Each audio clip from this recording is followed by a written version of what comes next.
சொல்வதென்றால் பருவநிலை மாற்றத்தினால் ஏற்படக்கூடிய ஆபத்துக்கள் பற்றிய இப்போதைய புரிதலின்படி பார்க்கும்பொழுது பருவநிலை மாற்றம் இந்திய பொருளாதார வளர்ச்சியிலும் மேம்பாட்டிலும் நேரெதிரான தாக்கத்தை உருவாக்கும். இந்த பாதிப்பு அனைத்து பகுதிகளிலும் எல்லா துறைகளும் உணரப்படும். ஒரு சில பாதிப்புகள் வெகு சீக்கிரத்தில், அதாவது 2040 ஆண்டு வாக்கிலும், மற்ற பாதிப்புகள் நீண்ட கால அளவில், அதாவது 2100 ஆண்டு வாக்கிலும் உணரப்படும் என்று தெரிவிக்கப்பட்டுள்ளது.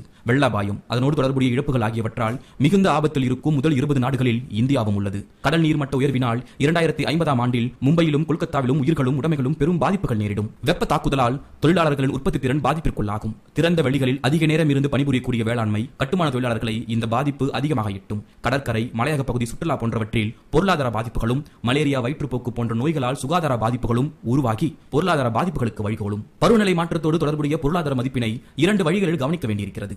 பொருளாதார இழப்புகளும் எதிர்மறை தாக்கங்களும் ஒருபுறம் கவனமாக மதிப்பிட வேண்டும். இத்தகைய இழப்புகளை குறைப்பதற்கான மட்டப்படுத்தும் நடவடிக்கைகளை மேற்கொள்வதற்கும் தகவமைத்துக் கொள்வதற்கும் ஆகக்கூடிய செலவினங்கள் தனியாக மதிப்பிடப்பட வேண்டும்.